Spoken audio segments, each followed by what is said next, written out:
people had been killed. Although Calderon's war on drugs policies contributed to the disastrous crisis, the U.S.'s Great Recession formed part of the context, whereby Mexico's export-oriented economy serving the northern neighbor was severely affected. The U.S. recession hurt Mexican and Central American export economies that are dependent on U.S. consumers. In devastated communities, unemployed youths joined organized crime or sought to escape the misery. So, for example, Central American children began to migrate in greater numbers to the U.S., though less so from Mexico because of deportation policies. So what follows, Manuel Barajas reviews the politics shaping immigration policy and critiques the top-down comprehensive immigration reform proposals because, again, they generally neglect the current global context of power inequalities. So again, this context of global inequity must be understood in order to advance humane and just immigration policies. So in 1986, then President Ronald Reagan signed IRCA. This is the Immigration Reform and Control Act, becoming the first comprehensive immigration reform proposal since the Hart-Celler Act of 1965. IRCA reflected congressional compromises of conflicting interests between capital and labor, economic structural demands and nativism, and proponents of a liberal open society and of a more restrictive one as well. Agribusiness secured farm workers, for instance, special agriculture workers and replenishment of agriculture workers, and labor attained some legalization for workers. Immigrant and civil rights advocates got amnesty for immigrant families, and the nativists put a cap on it, and got employer sanctions finding those hiring undocumented workers. Nonetheless, a predominantly European immigration from 1790 to 1980 shifted to a mostly Latino and Asian one by 1990.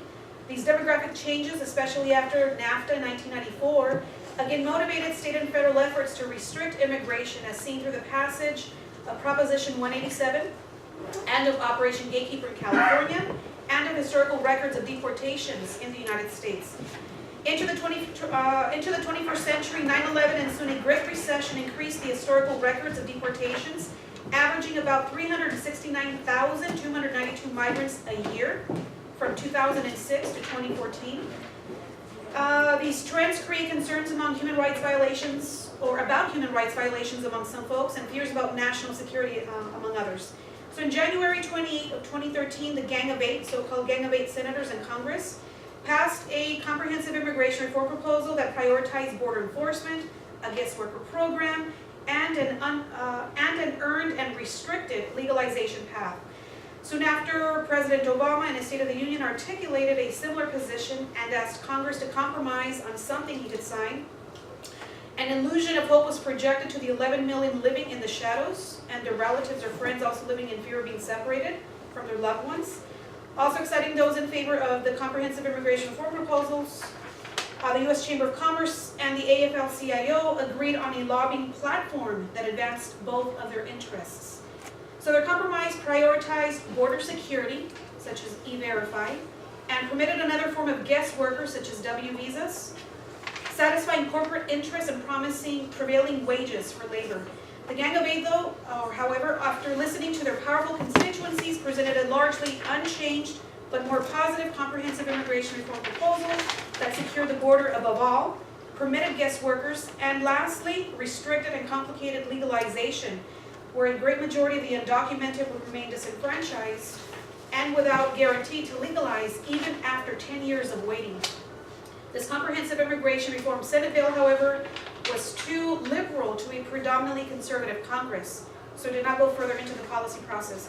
So immigration and human rights scholars have noted a gulf between the politics of immigration on the one hand and the research-based knowledge on the other.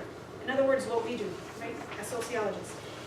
Senate, House, and executive proposals, for instance, reflect a disconnect between or with empirical and historical facts about the roots of immigration and an alarming connection with historical biases, evidenced by the trends of who gets legalized and who gets deported.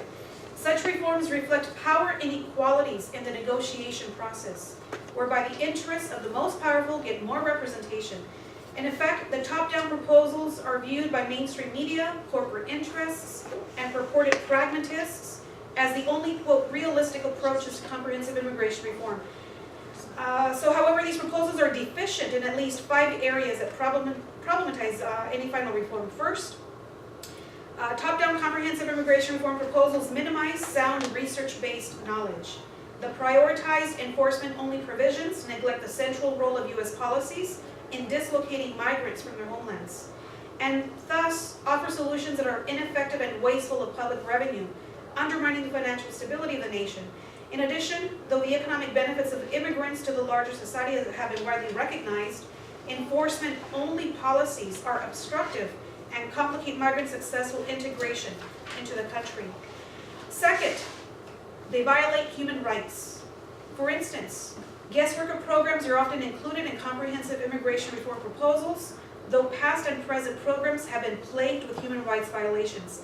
So Nagay and Gonzalez describe guest workers as, quote, imported colonial labor and, quote, colonized labor, end quote, because they come from regions that were politically or economically subordinated by the U.S. These guest workers are denied political and labor rights.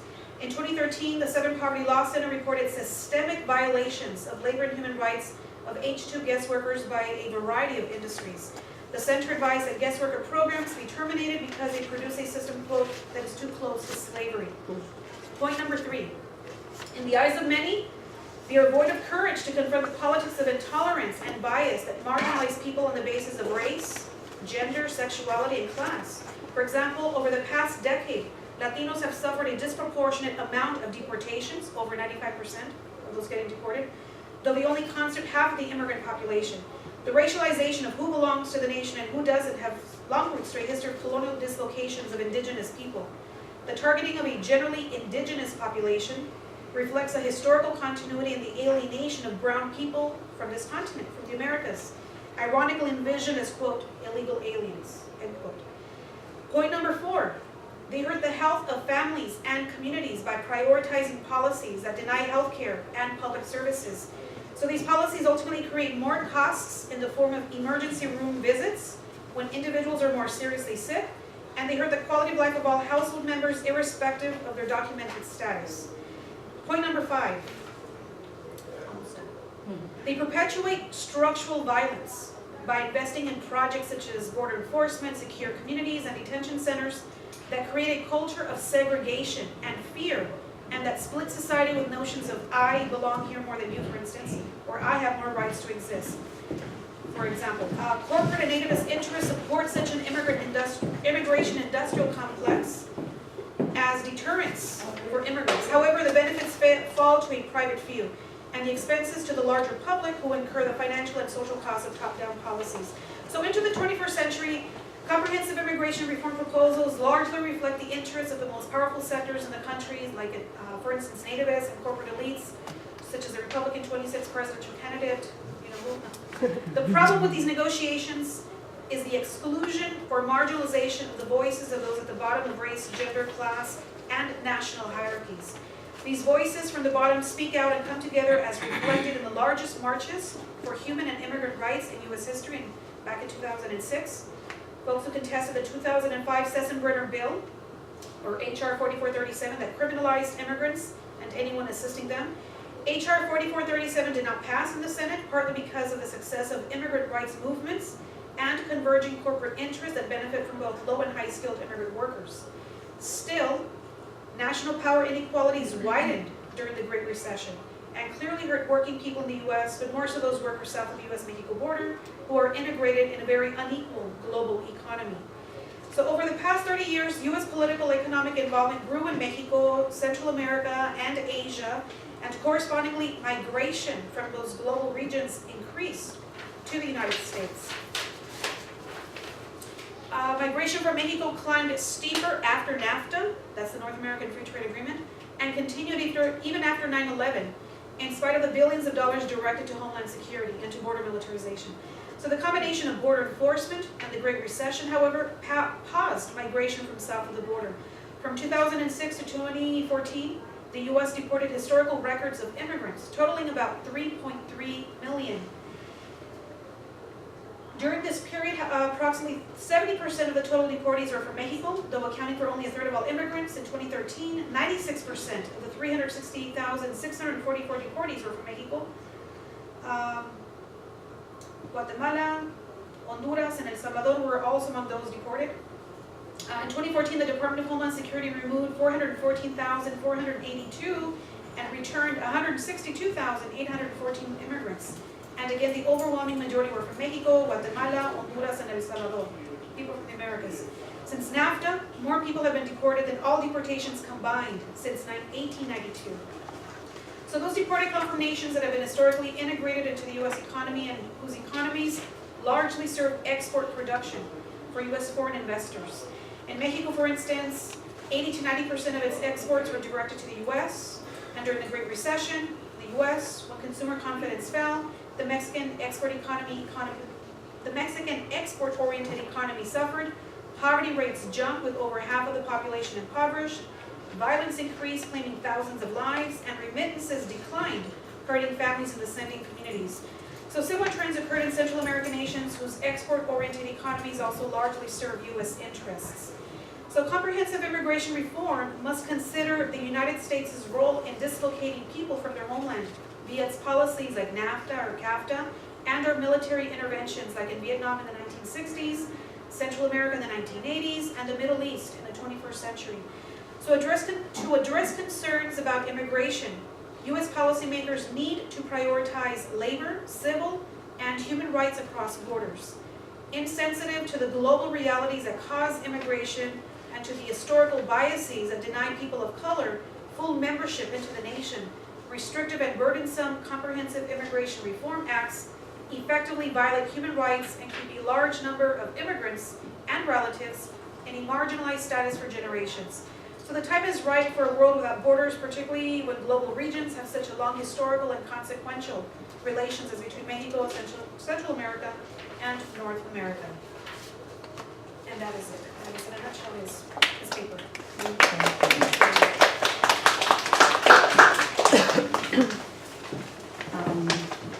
Yes, this gives us a great context for now talking about the specific ways in which immigrants are police and surveillance and how it affects them in everyday life. So we'll start with Lucia's presentation.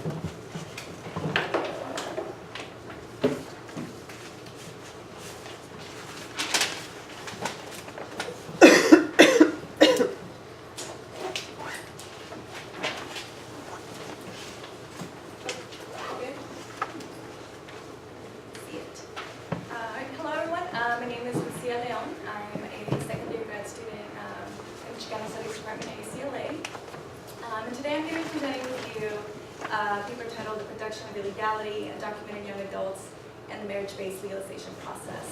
And so this is really the work of my master's thesis in the department. So it's very preliminary data.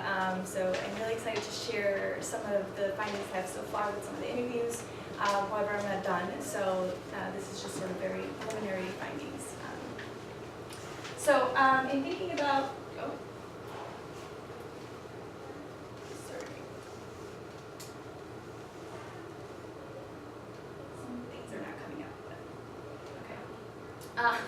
half of the slide is missing on there. I can see it on my screen though. So okay.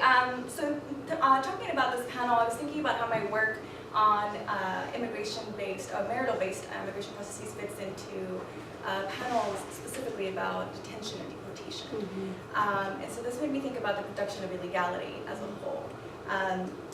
Illegality as it is produced in a national context, specifically because my participants are from Latin America, predominantly from Mexico. So thinking about this production within the nation state, right, this increase in enforcement policy within the state of California specifically, where my work is situated. So in thinking about immigration policies, this production of illegality and deportability very much plays out in the lives of undocumented youth, specifically those who were brought as children and who were socialized in the US and now are entering into new family formations such as marriage.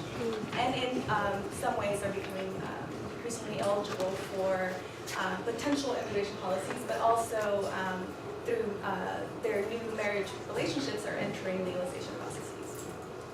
But in thinking about legalization, I wanted to point out that one very important aspect of the production of legality and deportability is that the Department of Homeland Security, through these new immigration policies, now is sort of the hub for not only detention and deportation, but also legalization.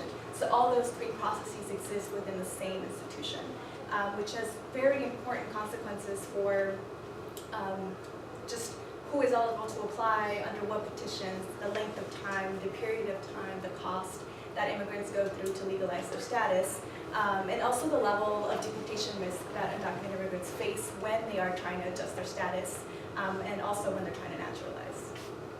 So situated within that context is my sort of focus on undocumented youth. There is a lot of literature, within sociology about the 1.5 generation undocumented youth who are sort of struggling through these processes of immigration status and inability to adjust status, things like that. And so this literature has really sort of highlighted the impact of illegality on daily lives, opportunities, outcomes. But questions still sort of remain about, okay, this young adolescents who maybe are exiting college or entering the workforce, what about their long-term incorporation? What about these later stages of adulthood where they're entering these other rites of passage or entering new family formations? And those who are becoming eligible for legalization, what are their experiences like? So I do have some slides on family formation, literature on family formation, and legalization. However, I think some of the other papers in this panel are going to cover that, and given our short time, I'm just going to sort of skip right through that and go right into my research questions.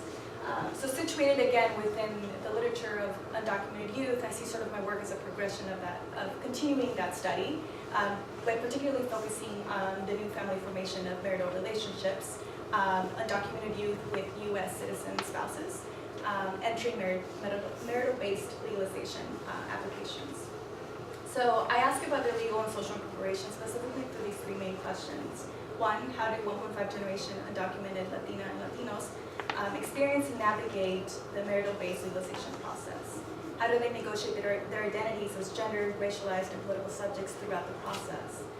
And lastly, I'm particularly focusing on gender, how gender is shaped and is both also shaped by this process.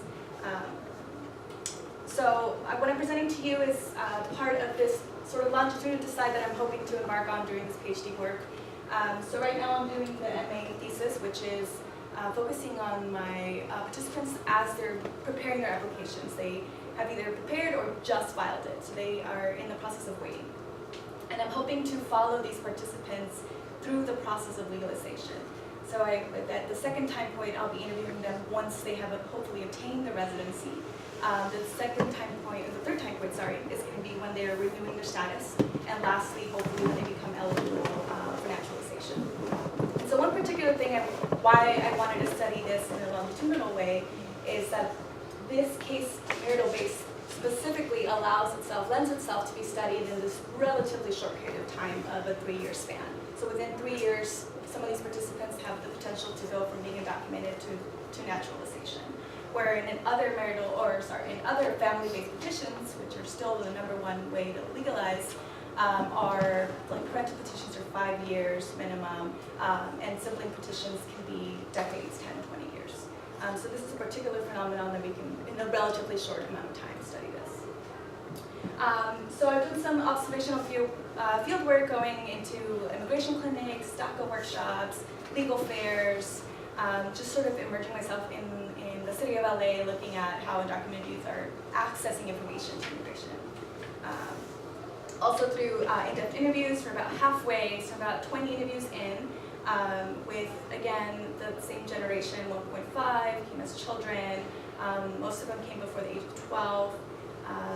And I'm trying to keep an equal amount of men and women. And also, I wanted to mention that because of same-sex marriage, I'm also interviewing couples in those relationships as well. So through this work, one of the things I wanted to highlight were these sort of 3 pathways that have been the most common in my participants, or in the people I've interacted with in the field. So the first sort of green line at the bottom there are undocumented youth who are just ineligible for a pathway to citizenship. They either have aged out of DACA, just don't qualify for DACA, or don't have any protective statuses to be able to legalize through marriage, unless they're facing a ban from the country. So These are sort of undocumented youth that are still sort of without any options. The second option are folks who came with a visa or overstayed their visa, so they had a legal entry and are able, if they married a U.S. citizen, are able to start their adjustment of status application, which leads to a pathway to citizenship. And then there's this third category that I've sort of had most of my participants fall under are those who came undocumented without a legal entry, without a visa, and were previously in this green category of ineligibility. So previously they weren't able to legalize through marriage. Some of them already married, some of them got married because they became eligible.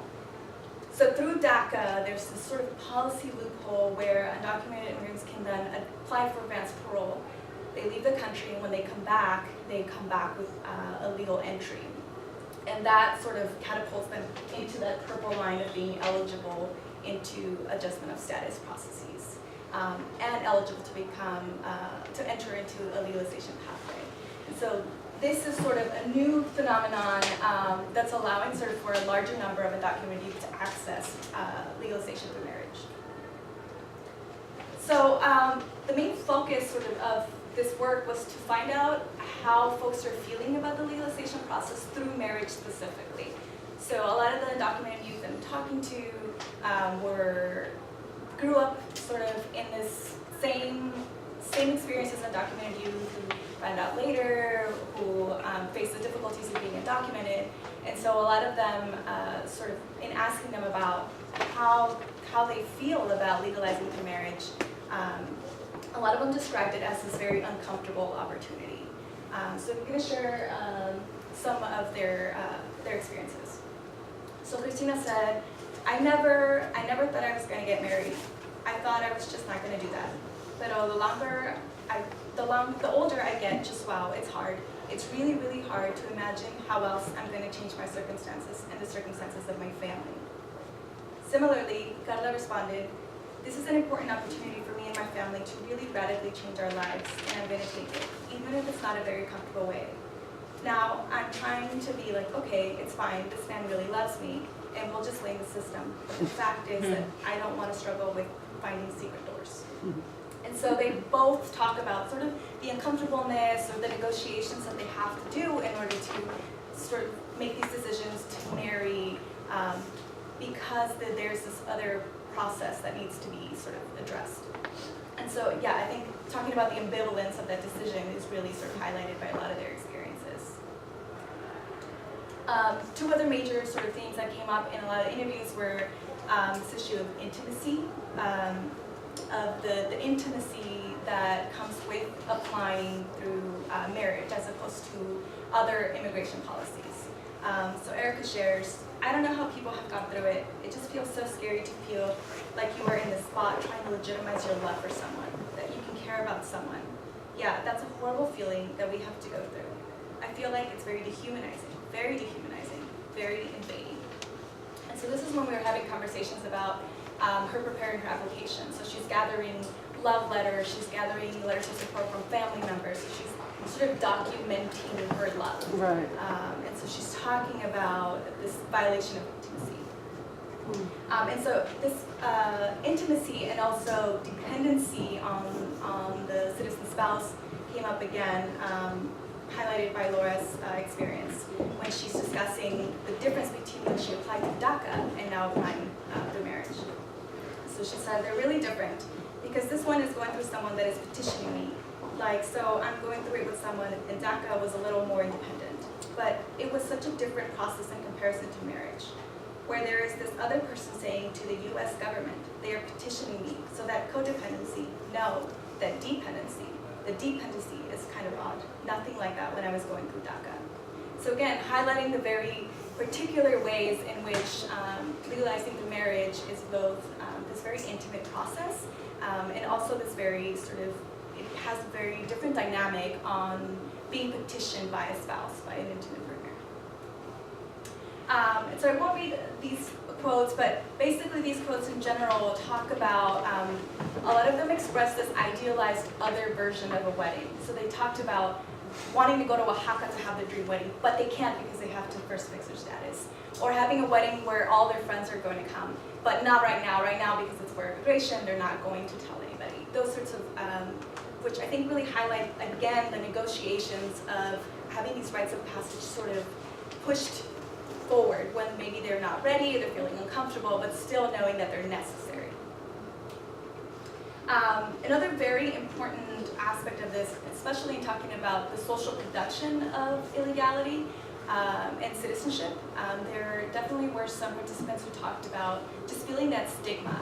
And none of them really particularly highlighted that it was a stigma or that they felt judged, but in some ways sort of made some reference to it.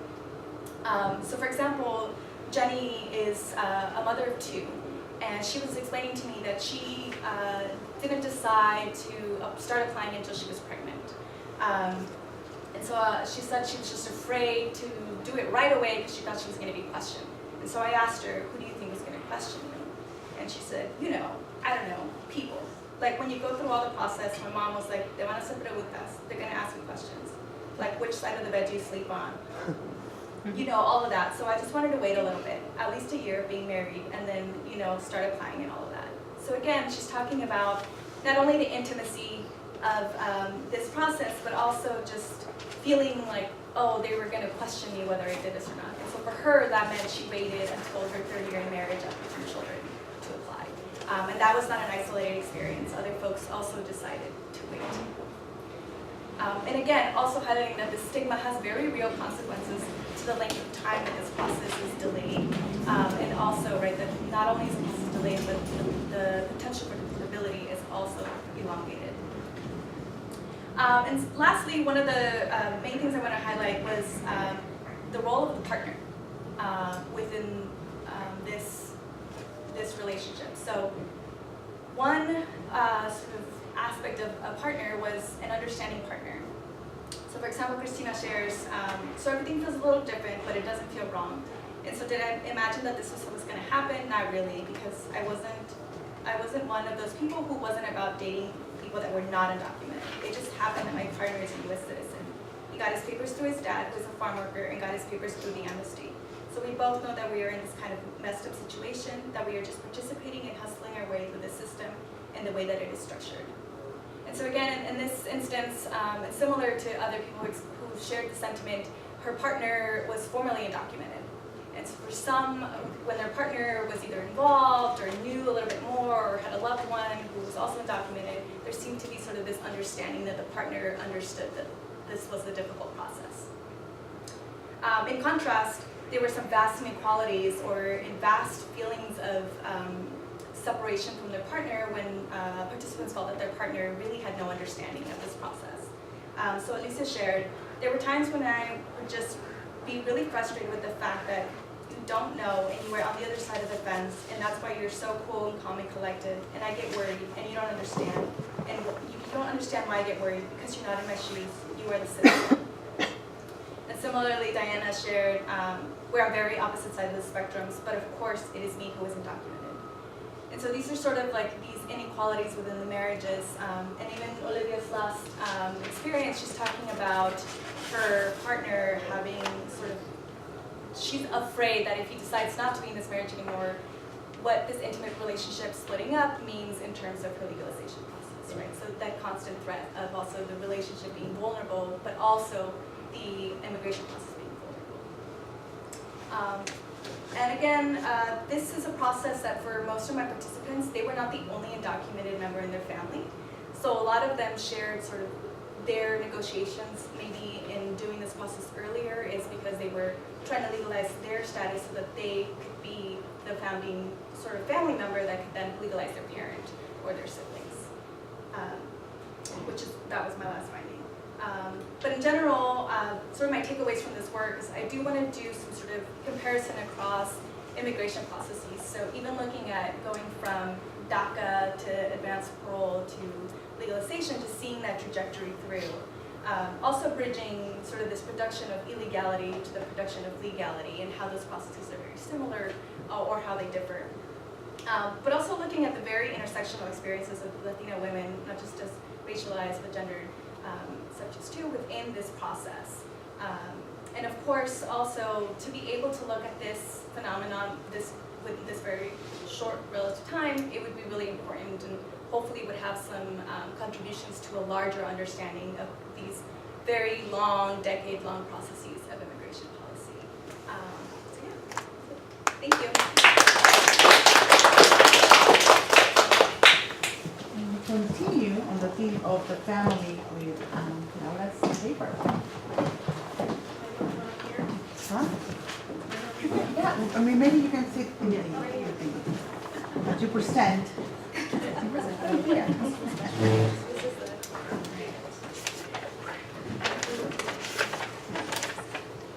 I'm excited to be here. I'm going to try out something new. So I'm working on a book actually on found information and how immigration laws impact mixed status families from the experiences of undocumented young adults also, but also from the perspective of their mixed status, of their citizen or undocumented partners, and then their children. So that's sort of where this is coming from. So in terms of when we think about illegality, right, which Lucia brought up, we think about state illegality, right, that undocumented individuals have their status, right, and they're sort of in this legal limbo. They're physically present and legally absent. So there's sort of all of this theorization that's been done about conceptualizing illegality as something that a person has, which is beneficial in terms of thinking about highlighting the rights. So this is really meant to highlight the role of laws. It's not about your own personal experience, but about the role of laws in structuring people's lives and limitations, right? Which is really important in thinking about how laws are marginalizing people in everyday life. The limitation means, though, that we're still really focusing on individuals, right? Meaning the individual undocumented person, and not really thinking about the partner, right, or the citizen children, or other people who are not undocumented but are still occupying this social context where immigration laws are having huge impacts.